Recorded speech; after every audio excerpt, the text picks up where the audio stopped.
बढ़ता ही जा रहा है। डे बाय डे चिंताएं तो बढ़ती ही जा रही है, मेहनत बढ़ती जा रही है। व्रत कर रहे हैं, नंगे पांव चल रहे हैं, उपवास कर रहे हैं। वैसे एक बात बताना, आपको लगता है भगवान को अच्छा लगता होगा जब हम ये सब करते होंगे? अगर वो पेरेंट है, हम गैस कर रहे हैं, I don't know what's right और रॉन्ग, वी गेसिंग। आप पेरेंट हैं, आपको अच्छा लगेगा कि आपका बच्चा पूरा दिन खाना नहीं खाएगा तो? हाँ जी, नहीं ना। और आपको अच्छा लगेगा आपका बच्चा नंगे पांव 1000 सीढ़ियां चढ़ता ही जाए, उसके पैरों में से खून निकल के आ रहा है, लेकिन वो आपको खुश करने के लिए 1000 सीढ़ियां चढ़े, आपको अच्छा लगेगा? जो चीज आपको अच्छी नहीं लगेगी ना,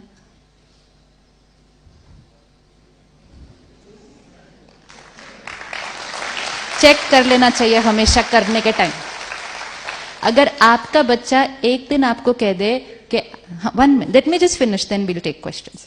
अगर we have to think, we are not deciding right wrong anything, we have to just think what we are doing.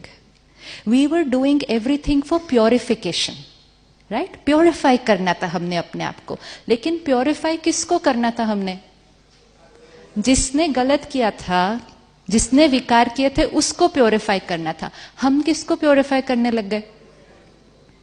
व्रत रखना अच्छी बात है, एक दिन खाना नहीं खाएंगे, वेरी गुड, लेकिन उससे क्या ठीक होगा?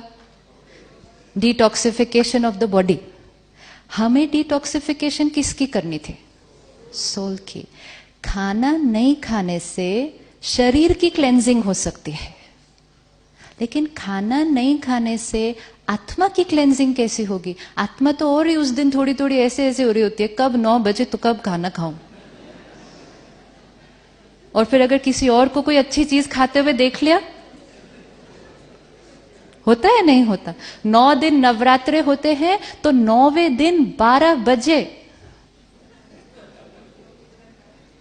विच मीन्स आत्मा के संस्कार कहां चेंज हुआ? वो तो सिर्फ एक हट की तरह 9 दिन उस नियम को पालन किया। प्योरिफिकेशन अगर हुआ होता तो फिर 9वें दिन के बाद आपको वो चीज खाने का मन ही नहीं करना चाहिए फिर। लेकिन ये तो वेट करते हैं कब 12 बजे और कब हम उस चीज को खाएं। तो प्योरिफिकेशन किसका करना था? आत्मा का करना था। लेकिन क्योंकि हम भूल गए थे मैं आत्मा हूं, हमें क्या लगा मैं कौन हूं, तो हमने किसकी प्योरिफिकेशन करनी शुरू कर दी? हमने सोचा शरीर को तकलीफ देंगे, कष्ट देंगे तो इसकी प्योरिफिकेशन हो जाएगी। लेकिन पाप इसने नहीं किए थे। अगर मैं इस हाथ में एक चाकू पकड़ के किसी का मर्डर कर दूं तो ना चाकू की गलती, ना हाथ की गलती, गलती उसकी जिसने सोचा वो करने का और उसको किया। तो हाथ को धुलाई करने से प्योरिफिकेशन नहीं होगा।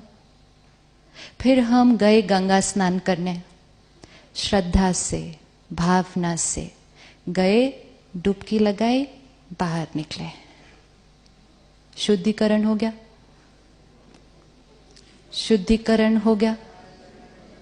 We have to think. और जिसकी डुबकी लगाई थी उसकी तो रोज ही लगाते हैं घर पे।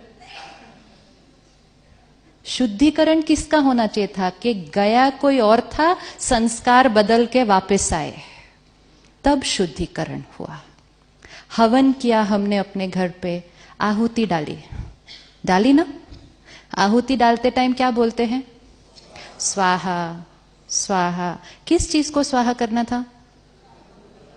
किसको स्वाहा करना था? मेरे गुस्से का स्वाहा, मेरी चिंता का स्वाहा, और फाइनली एंड में थाली में सब कुछ जो बचा सबका स्वाहा। लेकिन हमने सिर्फ किसका स्वाहा किया? जितना हम बॉडी कॉन्शियस हो गए तो हमने सारी चीजें भी कैसे करनी शुरू कर दी? सिर्फ फिजिकल फिजिकल फिजिकल।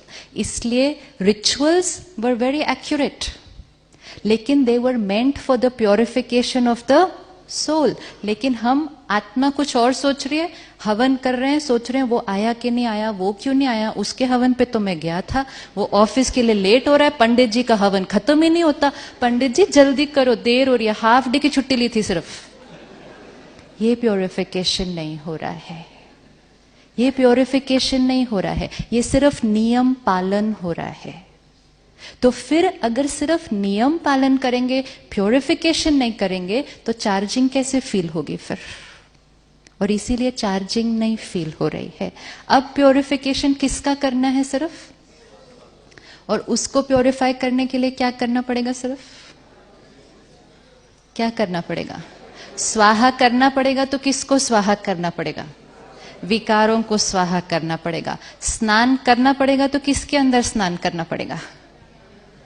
किसके अंदर स्नान करना पड़ेगा? गंगा स्नान करना होता है ना। तो गंगा स्नान मतलब ज्ञान रूपी गंगा के अंदर रोज डुबकी लगानी।